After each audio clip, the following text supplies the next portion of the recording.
سلام بن رزاق نے نئی سماجی حقیقت نگاری کو ہی اپنی افسانہ نگاری کے بدل کے طور پر رکھا۔ ایک تخلیقی فنکار، بالخصوص افسانہ نگار کے لیے موضوعات، واقعات اور کردار کی بنیادی اہمیت اپنی جگہ، مگر چونکہ وہ نہ مورخ ہیں اور نہ ہی صحافت پیشہ، اس لیے انہیں معلوم ہے کہ ایک افسانہ نگار کی تخلیقی ذمہ داریاں اس حقیقت نگاری سے سوا ہوتی ہیں۔ یونانی عہد سے ہی تخلیق کی بنیاد میں تخیل کو پیوست مانا گیا ہے۔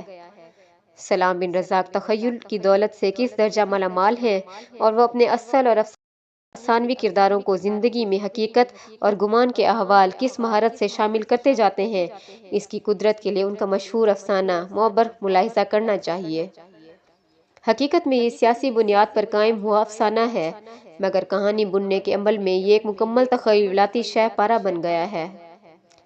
یہ سلام بن رزاق کے دوسرے افسانوی مجموعے کی اہم ترین کہانی بھی ہے، جسے افسانہ نگار نے اسی نام سے شائع کیا۔ معبر کو اس بات کی سزا دی جا رہی ہے کہ وہ لوگوں کو ان کے خوابوں کی تعبیر بتاتا ہے۔ بظاہر یہ کوئی ایسا جرم نہ ہونا چاہیے جس کی سزا مقرر ہو۔ سلام بن رزاق نے یہ بھی واضح کیا ہے کہ اس معاشرے میں خواب دیکھنے پر کوئی روک ٹوک نہیں ہے، مگر جب لوگ سوتے وقت جو خواب دیکھتے ہیں ان کی الگ الگ تعبیریں وہ معبر کیوں پیش کرتا ہے؟ حقیقی زندگی کی تعبیروں کی کون کہے؟ خواب کی انجانی اور غیر حقیقی تعبیریں ہی قابل سزا ہو چکی ہیں۔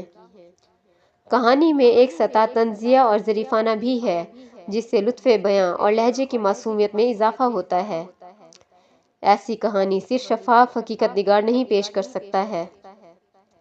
ابتدائی زمانے میں ہی سلام بن رزاق نے اپنی مشہور کہانی بجوکا لکھی تھی۔ بعد میں اس عنوان سے کئی افسانہ نگاروں نے اپنی کہانیاں لکھیں، اور باضابطہ طور پر افسانوی موضوع یا علامت کی نئی روایت کے حوالے سے اسے قبول کیا گیا۔ ایسے تمام افسانہ نگاروں کو ڈاکٹر کنور علی نے اپنے طویل مقدمے کے ساتھ کتابی شکل میں شائع کر دیا ہے۔ سلام بن رزاق کو دی ہوئی زندگی سے بجوکا کی علامت ملی۔ سلام بن رزاق کو یہ بات معلوم تھی کہ دی ہوئی زندگی کی وہ پریم چند کے انداز کی ترجمانی کر کے اردو افسانے کی تاریخ میں اپنا کوئی مقام نہیں بنا سکتے۔ اسی لیے انہوں نے کہانی کا پورا مواد ہماری عام خاندانی زندگی سے چنا۔ عورت مرد کی گھریلو زندگی کے خواب اور شکست خواب کے بیچ پرت در پرت زندگی کس انداز سے ہمارے امتحان لیتی رہتی ہے، اور ہم چاہے انچاہے کسی نہ کسی رنگ میں بدلتے جاتے ہیں، اسے بجوکا کا مرکزی خاتون کردار شالو کے ارد گرد ملاحظہ کیا جا سکتا ہے۔ یہاں زندگی کی باریک بینی کے ساتھ تجزیہ ہی نہیں ہے، بلکہ ہماری عام گھریلو زندگی میں کتنی نفسیاتی گرہیں موجود ہیں، اس کا اندازہ اس افسانے سے پہلے اور کم از کم اس افسانے کے عنوان کو دیکھ کر نہیں کیا جا سکتا۔ اس افسانے کے اتنے رخ ہیں اور زندگی کے تضادات کی اتنی جہتیں ہیں کہ کوئی قاری آسانی سے اولین کی رت میں اس بلندی تک پہنچ کر افسانہ نگار کو اس کی معقول داد بھی نہیں دے سکتا۔ سلام بن رزاق نے مرکزی کردار شالو کو جس اہتمام سے فنی چابکدستی کے ساتھ یہاں قائم کیا ہے، جیسے محسوس ہو کہ وہ ایک شاہکار گڑھ رہے ہیں۔ سیرابی اور عدم سیرابی، محرومی اور نا محرومی، رسم و رواج کی تابعداری یا ان سے نکل بھاگنے کی خواہش جیسی نہ جانے کتنی دیواریں بیچ بیچ میں کھڑی ہوئی۔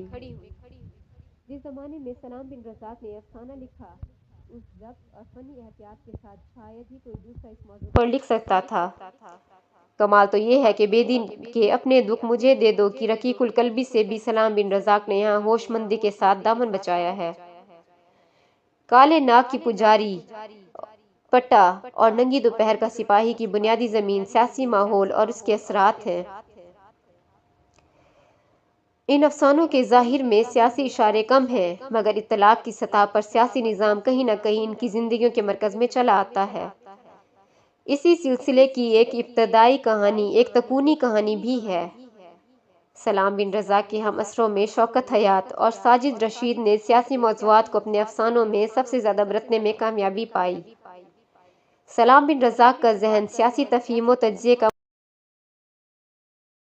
متحمل تو ہے، مگر وہ سیاست، سماج اور نفسیات کا ایک ایسا محلول تیار کرتے ہیں جس سے ان کا فکشن سارے سیاسی مفاہیم کے باوجود سیاسی اکھاڑا بننے کے در پہ نہیں ہوتا۔